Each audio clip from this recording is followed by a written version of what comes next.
Sexual assault charges. Are you innocent?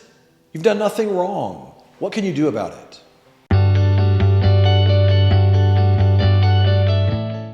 Welcome to the Fulgham Law Firm. Welcome to our YouTube channel. I'm Jeff Hampton with the Fulgham Law Firm, and today I want to talk about something that it's kind of uncomfortable to talk about, but I can tell you this. If you are being wrongfully charged with sexual assault, it's very important that you get out in front of your case and that you make sure that you are shown to be innocent of charges that you've had nothing to do with.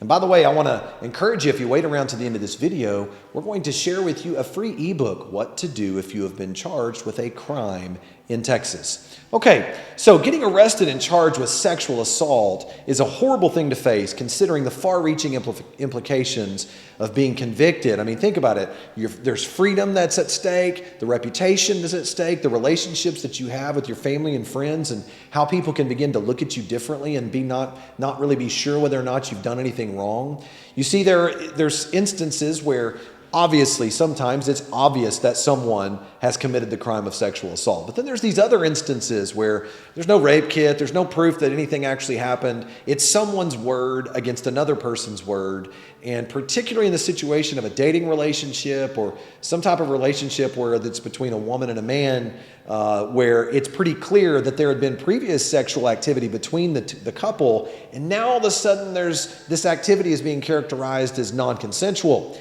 This is important that you understand what Texas law has to say about these situations.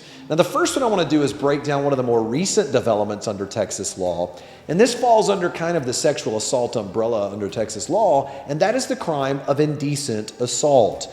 According to Texas law, you commit the crime of indecent assault if, without another person's consent, you touch the genitals, the anus, the breast, or any part of the genitals of another individual, and it means touching another person with something, either your hands or another part of your body. People call this the groping statute, is what they call it. Literally, what used to be seen as a lesser misdemeanor offense, almost a Class C misdemeanor assault by contact, has now been elevated to this type of situation where indecent assault says to be found guilty, a prosecutor must prove beyond a reasonable doubt that it was your intent at the time that the contact took place to arouse or gratify sexual desire in that individual or yourself. Okay, that's indecent assault. That's one of the newer crimes under Texas law. Now, let's talk about Texas law as it relates to sexual assault. Sexual assault of an adult is committed in 3 different ways. All of these involve you acting somehow intentionally or with the knowledge that you were engaging in an act without the other person's permission, without their consent. And that contact would be what? Number 1 could be the penetration of the anus or sexual organ of another person.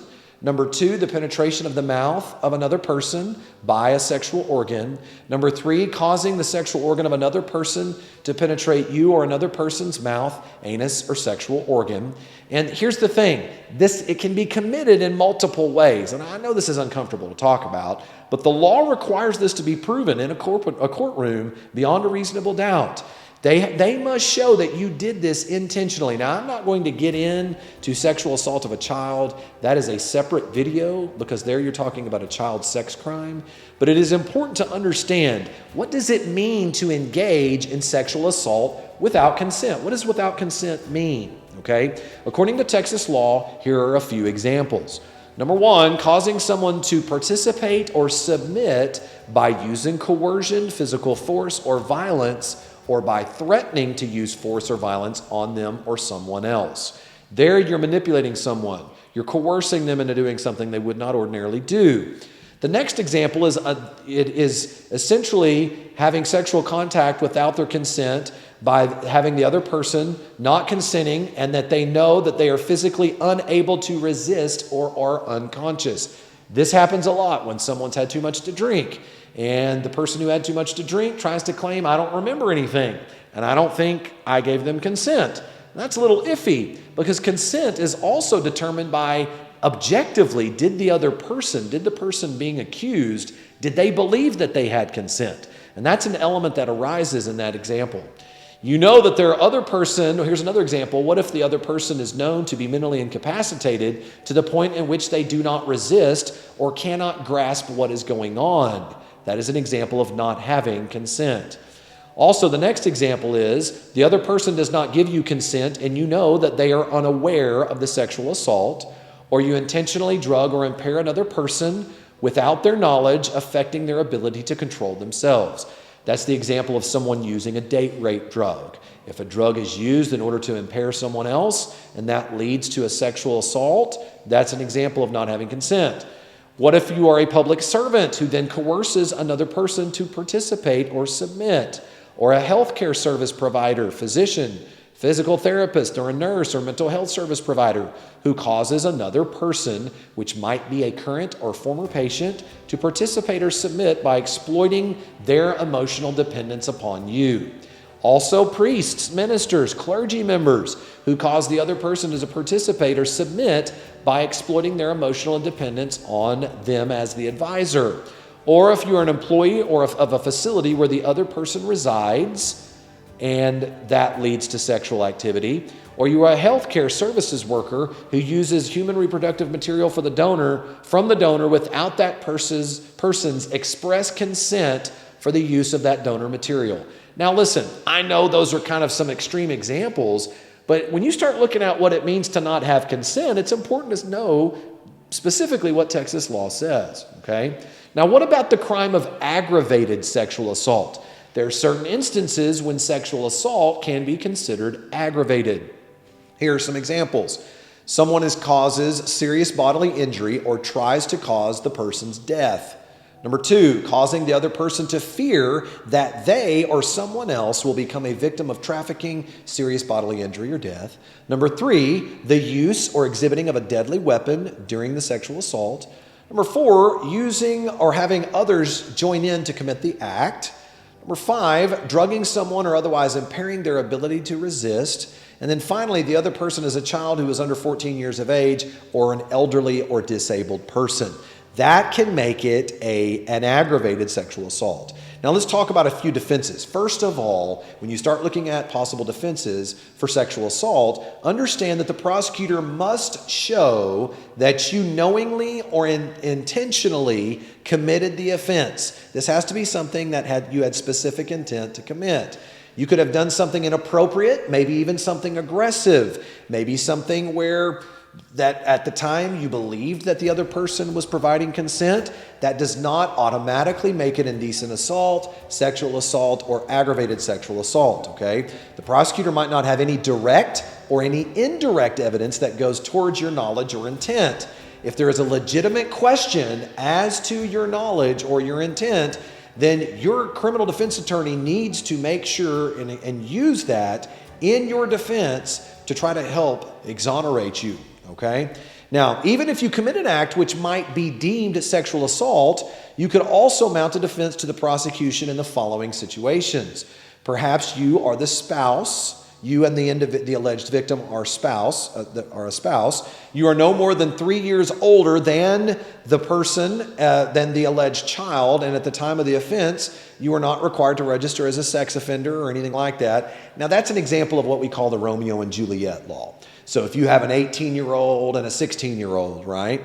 Well, even though the 16-year-old is technically a minor, if you're within that 3-year time frame, it's not going to be sexual assault. So there is those examples where that time frame can affect whether or not it's actually deemed to be a crime or not, okay? So if an incident involves a child, I encourage you to go back and watch one of our other videos where we'll get into that in more detail. But let's talk for a few moments about the penalties for sexual assault-based offenses. When we spoke about indecent assault is a Class A misdemeanor punishable by up to 1 year in the county jail and up to a $4,000 fine. It's a Class A misdemeanor. Sexual assault is normally considered a second-degree felony, which is punishable by a minimum of 2 up to 20 years in prison. That's a second-degree felony, and up to a $10,000 fine. And aggravated sexual assault is a first-degree felony with a minimum of 5 years all the way up to 99 years or life in prison. So listen, if this is your first experience ever, maybe you're a first-time offender, it can feel overwhelming not knowing what to do in this situation. These are very serious charges. Anytime there's allegations involving sexual misconduct, you need to make sure that you are ready in order to fight your case. And here's an important distinction.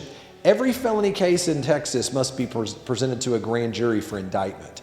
If there is information that might help exonerate your name, you need to make sure and hire an attorney who's willing to be aggressive at the beginning of your case so that that information can be presented to that grand jury in an effort to receive a no bill. A no bill is the equivalent of your case being dismissed. You do not want to miss out on that opportunity if at all possible. Okay, now listen, I've given you a little bit of information. There's a lot that could apply to your specific fact scenario. If you are facing a sexual assault charge in the North Texas area, maybe you or a loved one, we want to offer you at the Fulgham Law Firm a free case analysis and a free consultation. Don't hesitate to contact us at 817-877-3030. We'd be happy to sit down with you, answer your questions, and I also promised you a free ebook, What to Do If You've Been Charged with a Crime in Texas. Click the link right down here below, input your information, and we'll be happy to send that right over to you. Hope you enjoyed this video. I hope you found it helpful. Difficult subject to talk about, but if you are facing false allegations against you, you need to take control of your life. Protect yourself. Thanks for joining us today. Subscribe to our YouTube channel, and we'll see you again on our next video series.